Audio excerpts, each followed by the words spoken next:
मुदाकरातमोदकं सदा विमुक्तिसाधकं कलाधरावतंसकं विलासिलोकरक्षकम् मुदाकरातमोदकम् कि वही संपूर्ण था। हाँ, वो एक हिस्सा था जहाँ पर कि मनुष्य ने वेद से और प्राण शक्ति को जगाया और प्राण शक्ति को जगा करके उसने अपने अंदर के चक्रों में जो पंच महाभूत हैं उन चक्रों को जागरूक किया। ये हमारे उत्क्रांति इवोल्यूशन का एक पहला हिस्सा हुआ और दूसरा हिस्सा इसका था जबकि मनुष्य ने अपनी भावना को उभार कर उस सतह पे पहुंचा दिया जहां वो परमात्मा को पूरी तरह से समर्पित हो। दुनिया की कोई चीज से उसको मतलब नहीं रहा। उसने कहा कि परमात्मा मैं तुझको समर्पित हूं। इस तरह के एक दूसरे तरह के लोग जिन्हें कि मैं कहती हूं कि हमारे अंदर त्रिगुण में लोग रहते हैं, उसमें से एक गुण के लोग वो ज्ञान आदि वगैरह ढूंढते थे जो महासरस्वती के प्राबल्य से इस प्रकार हो गए थे और दूसरे जो महाकाली के प्राबल्य से बने थे वो लोग भक्ति मार्ग में आ गए। दोनों ही चीज जरूरी थी, लेकिन भक्ति का जब अतिरेक हो गया तो फिर ऐसे लोग संसार में आए जिन्होंने निराकार निर्गुण की बात की।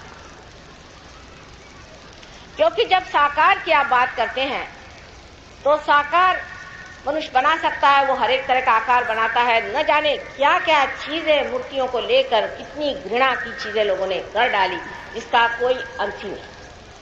तो उस वक्त लोगों ने कहा कि जब हम फूलों की बात करते हैं तो लोग प्लास्टिक के फूल बना के उसी को जोड़ते रहते हैं। इसलिए बेहतर है कि हम उस मधु की, उस शहद की बात करें जो इसका असल तत्व है। इसलिए इन्होंने ब्रह्म तत्व की बात करी। लेकिन जब ब्रह्म तत्व की भी बात करी तो बात ही रह गई, क्योंकि दोनों बातें करने से तो मधु मिल नहीं सकता, आपको मधुकर होना पड़ेगा। और ये जो तीसरी स्थिति है जहां आपको होना पड़ेगा, जिसे आप असेंट कहते हैं, जिसे आप आत्मानुभाव कहते हैं, जिसे आप आत्मा का साक्षात्कार कहते हैं, जिसे ईसा मसीह ने दूसरा जन्म कहा।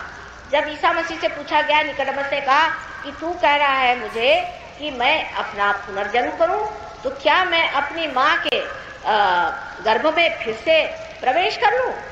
उसने कहा, पागल, ये थोड़ी मैंने कहा, क्योंकि जो माँ के गर्भ से पैदा होता है वो तो ये जड़ है, ये फ्लैश है।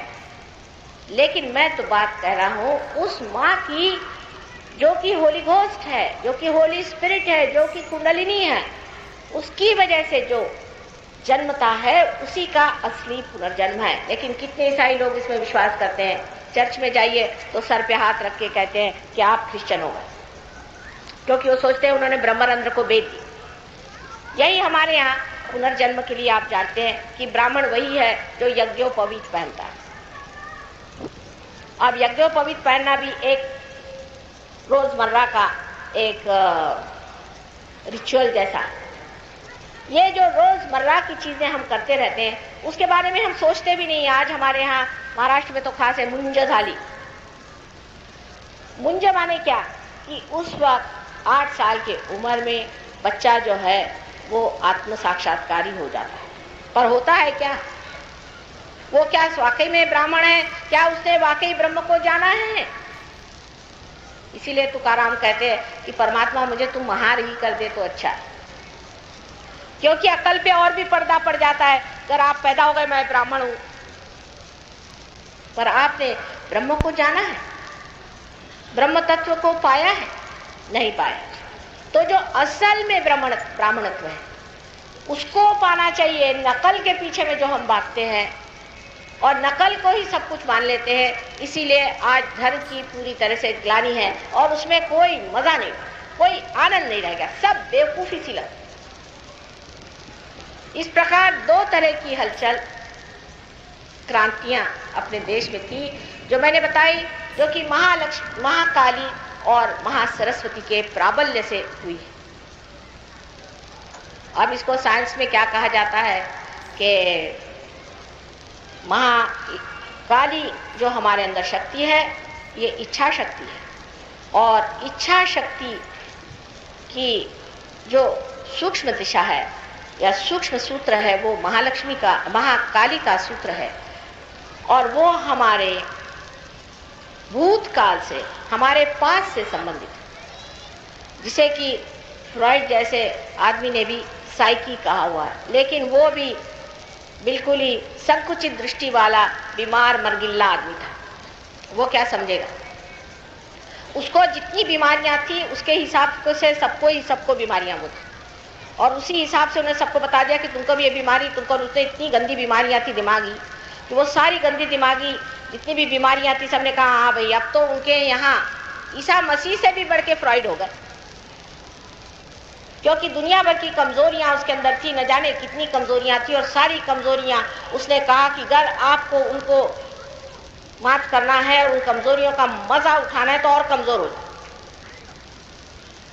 इस तरह के लोग संसार में आए और उन्होंने बार बार आघात किया उन लोगों पे जो अपनी महान और अपनी ऊंची दृष्टि को और उन्नत करना चाहते थे और सत्य को खोज रहे थे। उनको हीनत्व से देखा, उनके लिए सोचा कि किसी काम के नहीं, और इस तरह से उनको खींचने की कोशिश। आपको मालूम है कि जब हवन आदि वगैरह हो रहा था तो सब राक्षसों ने उनमें हड्डियां ला के डाली, इसकी गंदी जगह से ला करके, और उस वक्त श्री राम को जा करके वहां पर उसका संरक्षण करा। इस प्रकार की चीज भक्तों पे भी होती है। आज ज्ञानेश्वर जी के बारे में हम जानते हैं कितनी उन्होंने हाल अपेष्टा उठाई, सारे साधु संतों ने इतनी हाल अपेष्टा उठाई। उन्होंने किसका बिगाड़ा था, किसको सताया था? जो असल में सताते हैं, जो खराब लोग हैं, जिन्होंने दुनिया में तहलका मचा के रखा है, उनको जाके कोई नहीं कुछ कहेगा, उनके जूते खाएंगे, उनके जूते पोछेंगे। लेकिन इन साधु संतों के पीछे सब लोग हाथ धोकर पड़े रहे। उससे कहा कि पुस्तक पे ये लिखा हुआ है कि सन्यासी के बच्चे नहीं हो सकते, इसलिए तुम लोग बिल्कुल बेकार। स्वयं आदि शंकराचार्य, जो कि हम आज मानते हैं कि हिंदू धर्म के संस्थापक थे, उनके साथ कितनी छलना की है। और अब अगर आप उस केरला देश में जाएं और उन लोगों से बातचीत करिए तो मैं तो हैरान होगी। वहाँ के जो बड़े भारी विद्वान लोग माने जाते हैं वो कहते हैं ये तो झूठा था, फोकस फोकस था, और आप बड़े सच्चे हैं। इस प्रकार भक्ति मार्ग जो लोग आए वो भी सच्चे थे, और जो इस दूसरे मार्ग में जिसे हवनादि प्राण शक्ति के और बोले वो भी ठीक थे। तो जो लोग वेदांत को लेके बैठे उनका अंत ही होने वाला है, वेद नहीं उनको मिलने वाला। वेदांत से परे चीज यह है कि विद होना चाहिए, उसी प्रकार भक्ति से परे चीज ये है कि परमात्मा अपने अंदर स्थापित, नहीं तो इस भक्ति को भी अर्थ नहीं और इस वेदांत को भी अर्थ नहीं। और सारे संसार में इस प्रकार होते रहा कि जब उन्होंने देखा कि फूलों पे ही लोग अटक गए, और फिर उन्होंने बातचीत की कि भाई फूल को छोड़ो, और मधु की बातचीत की, जैसे नानक साहब ने की, मोहम्मद साहब ने की, अनेक लोगों ने की। तब उस वक्त लोगों ने दूसरी चीज जरूर ले ली, उनके समय में किसी ने नहीं ली। जब तक संत साधु या कोई ऐसे प्रवर्तक संसार में रहे, उनको पूरी तरह से सताया और छला है। मोहम्मद साहब को भी लोगों ने जहर दिया, बुद्ध को, महावीर को सता करके लोगों ने अपने अकल का बहुत ज्यादा प्रदर्शन किया। ईसा मसीह को भी जिस तरह से इन्होंने क्रूस पे टांगा था, वो यही द्योतक है कि लोग जिस गधे पे बैठ के वो गए थे वही गधे थे, और अब भी वही गधे हैं। क्योंकि कोई भी साधु संत आए तो उसके पीछे वो पड़ जाते हैं, अरे भाई तुम्हें कुछ नहीं पाना है तो दूसरों को पाने दो, तुम क्यों साधु संतों के पीछे पड़े हुए हो। और उसकी वजह यह है कि जो साधु संत बनकर के घूमते हैं वो चोर है, और जो पंडित बनकर घूमते हैं वो क्या कम चोर है? दोनों में ही चोरीपना मैंने देखा है, और दोनों में ही मैंने देखा है कि सिर्फ कहने की बातचीत है कि हम बड़े वेदांतिस्ट हैं, फलाने हैं। उनके जीवन में आप देखिए तो एक तरह की रिजिडिटी, पड़ी पड़ी पंडित मूर्ख भय, जैसे कि उन्होंने पाया क्या, उन्होंने दिया क्या, उन्होंने जाना क्या, कुछ भी नहीं जाना। और क्योंकि आज वो जीवित नहीं है, आज वेद समझाने वाले जीवित नहीं है, इसलिए इनको वेद वाले अच्छे लगते हैं। जब श्री राम आए तो लोगों ने कहा भाई हम तो तुमको नहीं मानते, तुमसे पहले परशुराम आए थे उनको हम मानते। क्योंकि अब जब राम आए तो उनके सामने साक्षात है, उनके सामने आपको खड़ा होना पड़ेगा, सत्य को देखना पड़ेगा, वर्तमान में ही सत्य को जानना चाहिए। नहीं, लेकिन हम तो वो जो गए उनको मानेंगे। और उसके बाद जब श्री कृष्ण आए तो उन्होंने कहा हम तो श्री राम को मानते हैं, क्योंकि अब तो रहे नहीं। तो श्री कृष्ण बिल्कुल गलत आदमी थे, उन्होंने सारे गलत काम किए। और ये बड़े समझदार लोग थे, सारे पहुंचे हुए गुरु घंटाल। तो हम कृष्ण को नहीं मानते और हम सिर्फ राम को मानते। जब कृष्ण चले गए, ईसा आए, तो लोगों ने कहा कि भाई हम तो मोसेस को मानते, हम तो ईसा को मानते ही नहीं। क्योंकि मोसेस तब थे नहीं, जब मोसेस थे तो उनको नहीं माना, जब ईसा आए तो उनको नहीं माना। और जब हम आपसे बातचीत कर रहे हैं तो आप सब पिछली बातें कर रहे हैं। इस वक्त आपके सामने हम कह रहे हैं कि आप फूल हैं और आपको फल होना है। आप बात कर रहे हैं उसकी जो आप जिस वक्त में मूल थे। ये कोई अकल की बात है? ये क्या सुबुद्धि का लक्षण है कि इस वक्त उनकी बातें करें? हाँ, ये बात जरूर है कि ये हमारा वारसा है, ये हमारी दी हुई देन है। इस देन को हमें समझ लेना चाहिए कि इसमें क्या लिखा है। गीता में भी श्री कृष्ण ने यही कहा था कि तुम स्वयं को पालो। अगर आप गीता ठीक से पढ़ेंगे तो उसमें ही लिखा हुआ था। लेकिन जो आदमी आत्म साक्षात्कार को प्राप्त नहीं कर सका है वो गीता नहीं समझ सकता और वो कृष्ण को भी नहीं समझ सकता है। कृष्ण तो बहुत ही ज्यादा सत्य के अवतार थे और उन्होंने ऐसी माया अपनी फैलाई हुई थी कि लोगों के खोपड़ी के बाहर है गीता को समझ। वही हाल बाइबल का है, वही हाल कुरान का है। मोहम्मद साहब ने कुरान में साफ कहा है कि जब उत्थान का समय आएगा उस वक्त तुम्हारे हाथ बोलेंगे। और आज आप जानते हैं आपके हाथ बोल रहे हैं महामेधा। मोहम्मद यानी महामेधा, जिसकी मेधा सबसे ऊंची है। तो अब लोग लड़ने लगे। वो उत्थान का समय की बात उन्होंने क्यों की थी? जब वो सब खत्म करके चले गए थे और ये अक्लमंद मुसलमान तैयार के चल करके गए थे तो उन्होंने बात की। वही हाल शंकराचार्य ने जो कुछ बात कही वो आज के शंकराचार्यों में बिल्कुल नहीं। इस वक्त में हमें यह समझना चाहिए कि आज आप हमारे सामने बैठे हैं और हम आपके सामने हैं, और जो वर्तमान में है उसे आप पाएं, जो आपके सामने है उसे आप जानें। तब आप हिम्मत वाले, तब आप में असली सत्य की ओर खोज है। नहीं तो हमारे पिछले लोगों को लेकर के बैठना यह कोई बड़ी भारी सूझबूझ की बात नहीं। अब दूसरी बात यह है कि भक्ति और ज्ञान जिसे कि प्राण शक्ति पे पाया जाता है, इसके लिए भी बहुत से लोग मुझे पातंजल योग पे बातचीत करते हैं। जिन्होंने, किसी ने मेरे ख्याल से पातंजल योग पढ़ा ही नहीं है, उनके लिए पातंजल योग मैंने सर के बल खड़े रहना या 2-4 एक्सरसाइज करके सिनेमा एक्टर और एक्ट्रेस बनना है। आज यही एक बीमारी चल पड़ी है कि सब आदमी जो है वो एकदम हड्डी के ढांचे बन जाए। ये भी सेल्फ डिस्ट्रक्टिव, ये भी अपने को नष्ट, सारे फैशन में देखती हूँ कि अपने को नष्ट करने के लिए बनाए।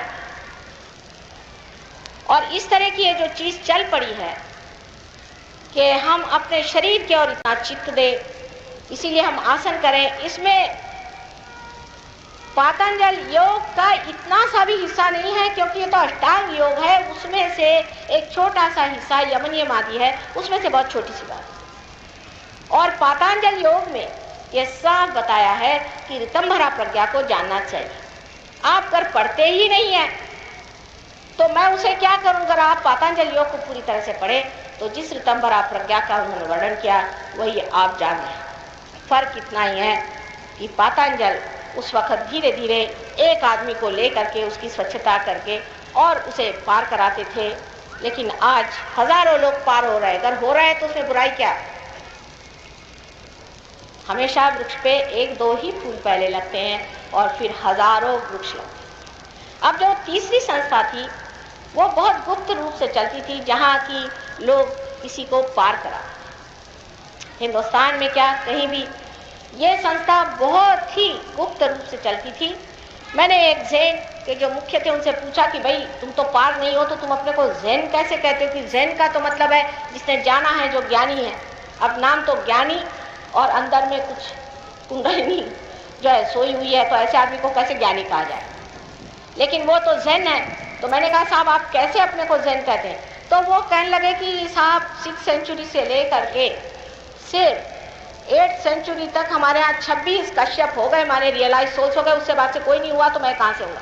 तो मैंने कहा कम से कम तुम जैन तो मत सिखाओ, पहले रियलाइजेशन ले लो फिर सिखाओ। पहले वो बड़ा कठिन है, दुर्गम है। मैंने कहा बहुत सुगम है। यही बात हरेक की है कि वो ये नहीं जानते कि आपको किसी के बारे में बातचीत करने का भी अधिकार तभी होगा जब आप आत्म साक्षात्कार के प्रकाश में बैठे हैं। नहीं तो जो देखो वही धर्म की बात करता है। धर्म के अंदर 2 अंग मैंने आपसे बताया कि भक्ति और ज्ञान के, और उसके अंदर जो गुप्त रूप से दोनों को जोड़ने वाला मध्य मार्ग था, जिसे कि बुद्ध ने बताया कि मिडिल पाथ, और जिसे महावीर स्वामी ने बहुत विशद रूप से बताया है कि सम्यक ज्ञान होना चाहिए। ये जो मध्य मार्ग था, ये इस महाराष्ट्र में भी अनादि काल से चलता रहा, जबकि मच्छिंद्र नाथ आदि नाथ लोग यहाँ आए और इन्होंने बहुत ही गुप्त रूप से बहुत थोड़े लोगों को अवधूत बनाने का प्रयत्न किया और करते रहे। उससे पहले आदिनाथ आदि लोग हो गए। पार्श्वनाथ के भी सर पे आप देखिए कुंडलिनी दिखाई देती, लेकिन महावीर को मानने वाले लोग ये कभी नहीं सोचेंगे कि ये कुंडलिनी है। वो सांप जैसे जो उनके ऊपर है वो है क्या चीज़, इसको वो कभी सोचेंगे नहीं। वो तो सोचेंगे महावीर जी बस वो कपड़े उतार के घूमते थे। वो तो एक क्षण भर के लिए उनसे कपड़ा फट गया था और आधा कपड़ा एक रास्ते में, ऐसा कहते हैं कि कृष्ण ने उनकी परीक्षा ली थी तो उसको उन्होंने दे दिया क्योंकि वो बिल्कुल ही नग्न था।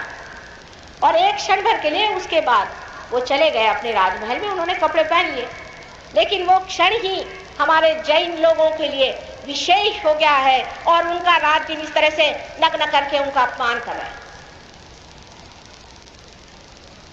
इस तरह की हर तरह की अपमानजनित घटनाएं अपने देश में सारे साधु संतों के लिए होती रही, एक ही के लिए नहीं। इसीलिए कभी लोग कहते हैं कि ज्ञानेश्वर ने समाधि क्यों ली? उनका कार्य खत्म हुआ, उन्होंने कहा माँ तुम देखना आ करके इन लोगों को मैं तो घर पाया, जा करके वो समाधिस्थ हो। और करते क्या, और उनको लोग सताते, परेशान करते, तंग करते।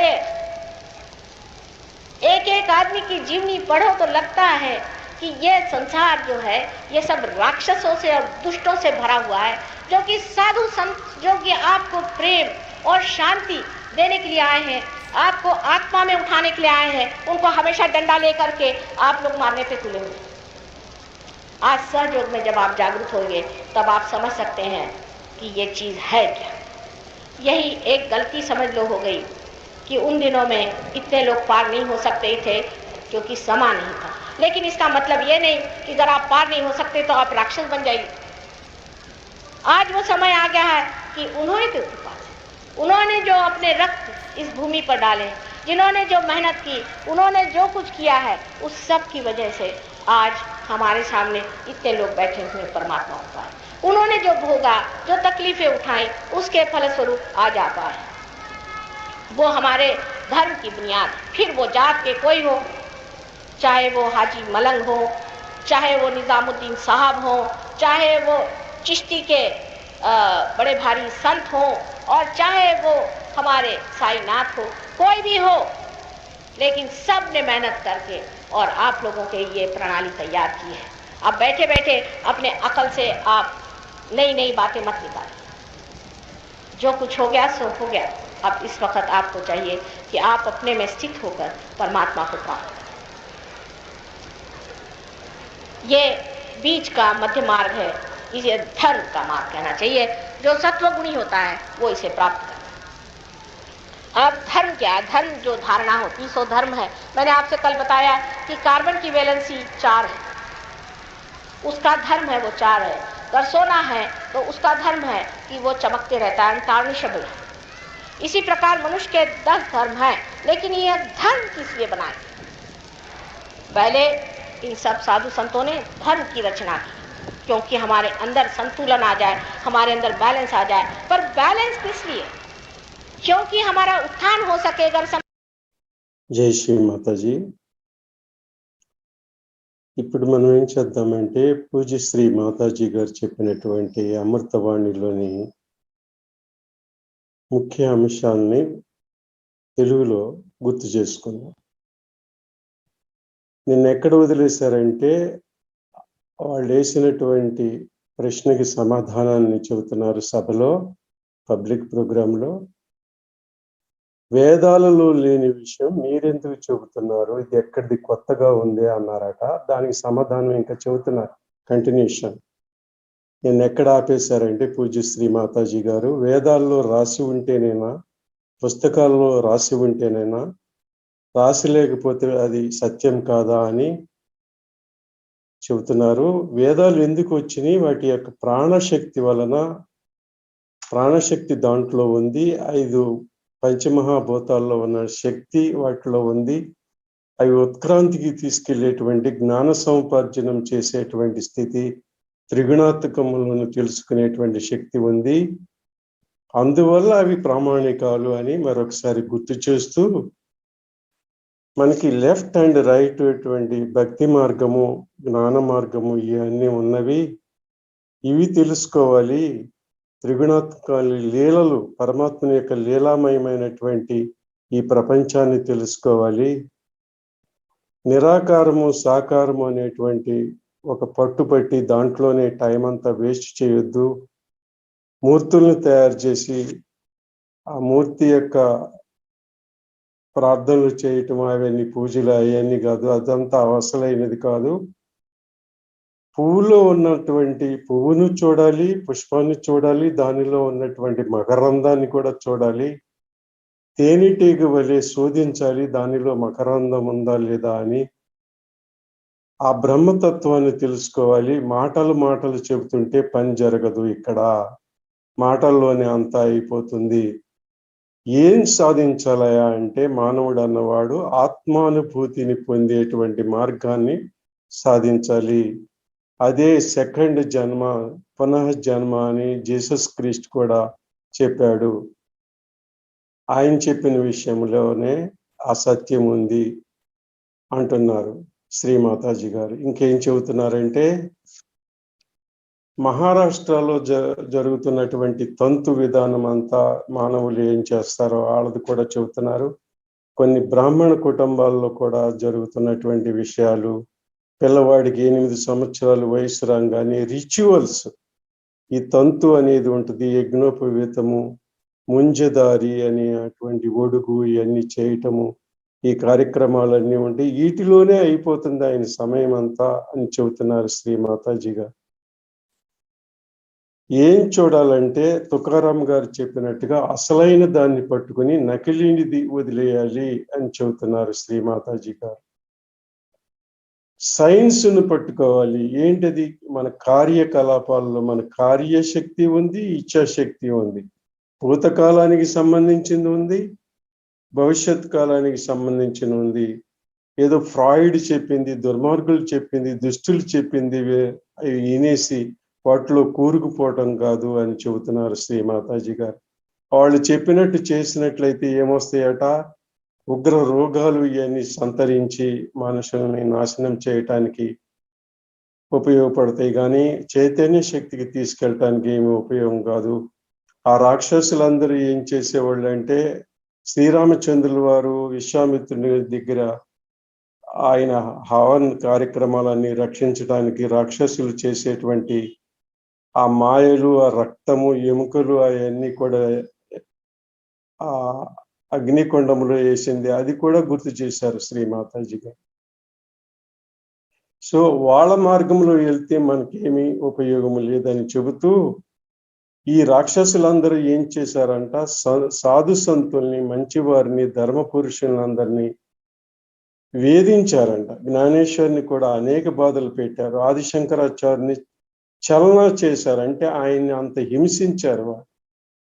కేరళలో ఆయన పుట్టినటువంటి కాలడి అనేటువంటి గ్రామంలో కూడా ఈ హిందూ ధర్మ సంస్థాపనం కోసం వచ్చిన మహా పుణ్యపురుషుణ్ణి ఆ విధంగా చేశారు వాళ్ళు అని అంటున్నారు. వాళ్ళు చేసిందంతా హోకస్ పోకస్, అర్ధరహితమైనటువంటిది, ధర్మము అధర్మ మార్గమైనటువంటిది, సత్యం కానటువంటిది అని చెబుతున్నారు శ్రీ మాతాజీ గారు. వాళ్ళు వేదాంతం వేదాంతం చెబుతారు. వేదాంతం మాట అటు ఉంచండి, వాళ్ళే అంతమైపోతారని కూడా హెచ్చరిక చేశారు శ్రీ మాతాజీ గారు. అందుకని వాళ్ళు అర్థం లేనిటువంటి పనులకి వాటిలు కాదు, పువ్వు పట్టుకోండి, పువ్వులోని మకరందాన్ని పట్టుకోండి. ఎలా అయితే నానక్ సాబ్ చేశాడో, మహమ్మద్ సాబ్ చేశాడో, ఆళ్ళ మార్గంలో వెళ్ళండి. ఈ చోరులు, ఈ దుష్కరులు, వీళ్ళ మార్గంలో వెళ్ళొద్దు. ఎందుకంటే వాళ్ళు ఒక పని చేసి ఒక పని చేయలేదు అనడానికి లేదు. మహమ్మద్ సాబ్కి విషం ఇచ్చారు, వాళ్ళు అనేక విధాలుగా బాధలు పెట్టారు, వేధించారు. బుద్ధుణ్ణి, మహావీరుణ్ణి, జీసస్ క్రీస్తుని క్రాస్ చేశారు, సిలువ చేశారు. ఈ విధంగా అనేక విషయాల్ని పొసగుచ్చినట్టు ఒకటొకటి శ్రీ మాతాజీ గారు చెబుతున్నారు. ఎంత వేదనకు గురి చేశారో వాళ్ళందరినీ. సార్, మేము పండితులమని చెప్పుకుంటారంట. పడి పండిత మూర్ఖవయ అనేటువంటి దోహాని కూడా, కబీర్దాస్ చెప్పిన దోహాని కూడా గుర్తు చేశారు శ్రీ మాతాజీ గారు. ఇంకా ఏమని చెబుతున్నారంటే, ఈ మనిషి యొక్క ఎలా ఉంటుందంటే అది ఒక రకమైన చక్కని వర్ణన చేసి చెబుతున్నారు. శ్రీరాముడు వచ్చినప్పుడేమో మేము పరశురాముడిని కొలుస్తామంటారంట. ఎవరు మన ఎదురుగా లేరో వాళ్ళని తీసుకుని వాళ్ళ కన్వీనియన్స్గా ఉపయోగిస్తారంట. అలాగే కృష్ణుడు వచ్చినప్పుడు నిన్ను కాదయా మేము ఫాలో అయ్యేది, శ్రీరాముడిని ఫాలో అవుతాం అంటారంట. జీసస్ వచ్చినప్పుడు మోసెస్ని ప్రార్థిస్తాం, మేము ఆయన చెప్పింది అంటామంట. ఈ విధంగా ఈ పూలు ఫలించేది ఎప్పుడు, వాటిలోని మకరందాన్ని గ్రోలేది ఎప్పుడు, వీళ్ళందరికీ దుర్బుద్ధి అన్నీ ఉన్నాయి, అకలు లేదు, అంటే తెలివితేటలు లేని మార్గం అని వాళ్ళు చేస్తున్న అన్నిటికి కూడా గుర్తు చేశారు పూజ్య శ్రీ మాతాజీ గారు. ఇంకా ఏమంటున్నారంటే, శ్రీకృష్ణ పరమాత్మ చెప్పలేదా, స్వయంకు దేకో, నిన్ను నువ్వు చూసుకో అనలేదా? గీతలో పట్టుకుంటున్నారా మీరు? ఆయన మాటను పట్టుకుంటున్నారా? ఆత్మ సాక్షాత్కారం తీసుకోకుండా మీరు భగవద్గీతను పఠించినట్లయితే అది మీకు ఏమీ అర్థం కాదు అని కూడా స్పష్టంగా శ్రీ మాతాజీ గారు చెప్పారు ఈ సభలో. మనుషుల యొక్క మాయా, వాళ్ళ కోపిడిలో ఉన్నటువంటి, వాళ్ళ బుర్రలో ఉన్నటువంటి తప్పు మార్గాలు అంటాయి కాబట్టి ఆయన అన్ని అట్లా చెప్పేవాడు. బైబిల్లో ఏం రాస్తుంది, ఖురాన్లో ఏం రాస్తుంది, మీ చేతులు మాట్లాడుతాయి అన్నాడు. మాట్లాడుతున్నాయా లేదా? ఇప్పుడు ఆ పని వచ్చిందా లేదా? ఆ స్థితి వచ్చిందా లేదా? ఆయన్ని మహామేధ అన్నారు, అర్థం కాలేదు. సౌదీ అరేబియా లాంటి దేశంలో మహామేధ అంటే వాళ్ళకి అర్థం కాదు, సర్వోత్తముడైన వాడు అనే అర్థము. వాళ్ళు మహమ్మద్ అని పిలుచుకున్నారు. శంకరాచార్యులు కూడా ఆయన చెప్పింది చెప్పాడు కదా. ఇప్పుడు నేను మీ ఎదురుగా ఉన్నాను, నా ఎదురుగా మీరు ఉన్నారు, అసలు ఈ విషయం తెలుసుకుందాం అంటున్నారు శ్రీ మాతాజీ గారు. అంతకుముందు ఏం జరిగింది అది కాదు విషయము. ఇప్పుడు భక్తి, జ్ఞానము, ప్రాణశక్తితో ఉన్నటువంటి ఈ నేర్చుకోవాలి, మీరు త్రిగుణాల గురించి నేర్చుకోవాలి. అలాగే పతంజలిని కూడా గుర్తు చేశారు శ్రీ మాతాజీ వారు. ఆ సమయంలో ఎక్కువగా అది వ్యాపనంలో లేదు, అది పట్టుకుంటారు వాళ్ళు. ఏదో 2-3 ఆసనాలు వేసేసి ఆయన చెప్పింది ఫ్యాషనబుల్ గా ఉండటం కోసం, శరీర దారుఢ్యం కోసం యమనియమాలు 2-3 నేర్చుకుని, అష్టాంగ వేదముల్లో 2-3 చిన్న విషయాలను నేర్చుకుని అదే వచ్చేసిందని అంటారు. ఆయన ఏం చెప్పాడు? అసలు రిదంబర ప్రజ్ఞ అని చెప్పాడు. బ్రహ్మ సాక్షాత్కారం కావాలన్నాడు. ఒక్కడికి ఆయన ఆత్మ సాక్షాత్కారం ఇచ్చాడు. అది ఆ సమయం అప్పుడు. ఇప్పుడు ఆ సమయం కాదు, అనేక మందికి వస్తుంది, రానియండి, వస్తే మంచిదే కదా, దాన్ని ఎందుకు మీరు వ్యతిరేకిస్తున్నారు అన్నట్టుగా పూజ్య శ్రీ మాతాజీ గారు చెప్పారు. ఆ రోజుల్లో అప్పుడు ఒకళ్ళకే దొరికేది, ఇప్పుడు అనేక మందికి దొరుకుతుంది. సామూహిక శక్తి చేతనమైంది అంటున్నారు పూజ్య శ్రీ మాతాజీ గారు. అవన్నీ వాళ్ళు గుప్తంగా ఉంచారు ప్రతిదీ. ఆ గుప్త రూపంలో ఉంచారు. ఇప్పుడు గుప్త రూపంలో ఎందుకు ఉంచాలని కూడా శ్రీ మాతాజీ గారు వాళ్ళతో వాదిస్తున్నారు. ఇక తర్వాత విషయం ఏం తీసుకున్నారంటే పూజ్య శ్రీమతి మాతాజీ గారు ఈ జైనుల దగ్గర ఉన్నటువంటి విషయాలన్నీ వాళ్ళని అడిగితే ఏమంటారంట 6th సెంచరీ ఏడి నుంచి 8th సెంచరీ ఏడి వరకు ఈ తీర్థంకరులు వచ్చారమ్మా, 26 మంది వచ్చారు. వాళ్ళందరూ కశ్యపులు అయ్యారు, వాళ్ళందరూ ఇది సాధించారు అది సాధించారు అంటారంట. వాళ్ళని అడిగితే వాళ్ళు కూడా గుప్తంగా ఉంచారు. ధర్మ మార్గము, భక్తి మార్గము, జ్ఞాన మార్గం అని గోప్యంగా ఉంచాల్సిన పని ఏంటి? బుద్ధుడు మహావీరుణ్ణి ఎంత బాధలు పెట్టారు. వాళ్ళ సమ్యక్ను గురించి ఎందుకు సమ్యక్ అంటే నేను చెప్పినట్టుగా సమగ్రమైనటువంటి స్థితి, అన్ని విషయాలని అర్థం చేసుకుని క్రోడీకరించి మంచి మధ్య మార్గంలో వెళ్ళటం అనేది సమ్యక్ అని చెబుతున్నారు శ్రీ మాతాజీ గారు. మధ్య మార్గం ఈ అనాది కాలము నుండి వచ్చింది. వీళ్ళే నా మత్స్యేంద్రనాథ్ వంటి అవధూతులు వాళ్ళు చేశారు.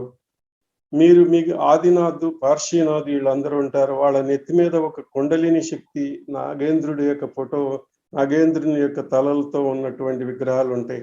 అవి ఏంటి? ఎప్పుడైనా వాటిని శోధించారా? మీరు అర్థం చేసుకోవటానికి ప్రయత్నించారా? ఎందుకు ఉంది? అది కుండలిని విద్య కదా, వాళ్ళ మీద ఉంది కదా అని వాళ్ళకి వివరించి చెబుతున్నారు శ్రీ మాతాజీ గారు. వాళ్ళ యొక్క చీకటిని, వాళ్ళ యొక్క అజ్ఞానాన్ని తొలగించడానికి అనేక ప్రయత్నాలు చేస్తున్నారు శ్రీ మాతాజీ గారు ఆ సభలో. ఇంకా తర్వాత ఏమంటున్నారంటే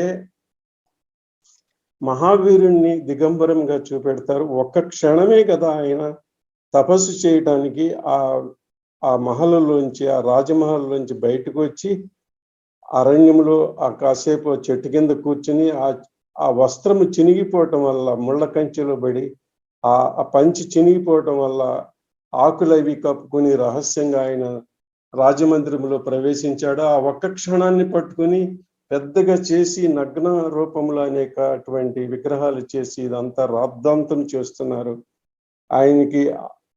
ఆయన్ని అపమానం చేస్తున్నారు అనేటువంటి ఆవేదనను కూడా శ్రీ మాతాజీ గారు ఆ సభాముఖంగా వివరించారు. ఆ తర్వాత సంత జ్ఞానేశ్వర్ విషయాన్ని కూడా తీసుకొచ్చారు. ఆయన ఎందుకు అంత చిన్న వయసులో సమాధి తీసుకోవాల్సి వచ్చింది? ఏమి కారణము?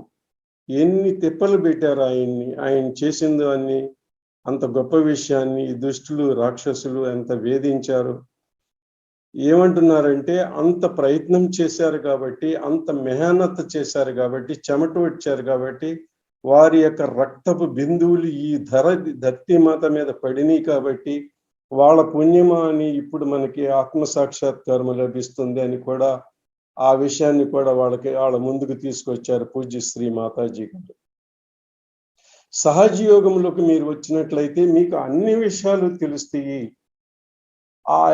ఆ సమగ్రమైన స్థితి మీకు తెలుస్తుంది అంటున్నారు శ్రీ మాతాజీ గారు. ఎలా ఉండాలంటే మీరు తెలుసుకునే విషయాలన్నీ ఢిల్లీలో ఉన్న నిజాముద్దీన్ లాంటి గొప్ప సంత్ సెయింటు, అజ్మీర్లో ఉన్నటువంటి చిష్టి ఆయన యొక్క అవన్నీ గుర్తు చేస్తున్నారు. షిర్డీకి సాయినాథ్ మహారాష్ట్రలో వీళ్ళందరూ ఎలాంటి గొప్ప గొప్ప పనులు చేశారు. ఇప్పుడు మీరు ఉన్న కూర్చున్న ప్లేస్లోనే మీరు పరమాత్మాన్ని పట్టుకోగలరు. ఇదే ధర్మ మార్గము, ఈ ధర్మ మార్గాన్ని మీరు పట్టుకోగలరు అన్నారు. ధర్మాన్ని ఎట్లా తెలుసుకోవాలంటే ఎలా అయితే కార్బన్కి హైడ్రోజన్కి 4 CH4 అనే వ్యాలెన్సీ ఉంటుందో ధర్మానికి 10 వ్యాలెన్సీలు ఉంటాయి అని చెబుతున్నారు శ్రీ మాతాజీ గారు. అది బంగారం యొక్క లక్షణము లాంటిది, ఉన్నతమైనది. బంగారం ఎప్పుడు అన్టార్నిషబుల్ గా ఉంటుంది, షైనింగ్ గా ఉంటుంది. దాని యొక్క శక్తిని ఎన్ని యుగాలైనా కూడా అది కోల్పోదు. అలాగే మన ధర్మ మార్గంలో ఉన్నప్పుడైతే అలాంటి ధర్మ మార్గాన్ని మనం అన్టార్నిషబుల్ గా అయిపోతాము సహజ యోగంలో అంటున్నారు. ఆ 10 ధర్మాలు మనుషుల్లో మేల్కొన్న ఈ గురువులు అనేక మంది వచ్చారు. వాళ్ళు ఎందుకు వచ్చారు అంటే మీలో బ్యాలెన్స్ని తీసుకురావటం కోసం వచ్చారు, సమతుల్యత తీసుకురావటానికి వచ్చారు, సమైక్యతను ఇంటిగ్రిటీని తీసుకురావటానికి వచ్చారు, మీకు ఉపయోగపడటానికి వచ్చారు. వాళ్ళని శ్రమించారని ఈ 2వ భాగం వరకు ఇప్పటి వరకు మనం తెలుసుకున్నాము.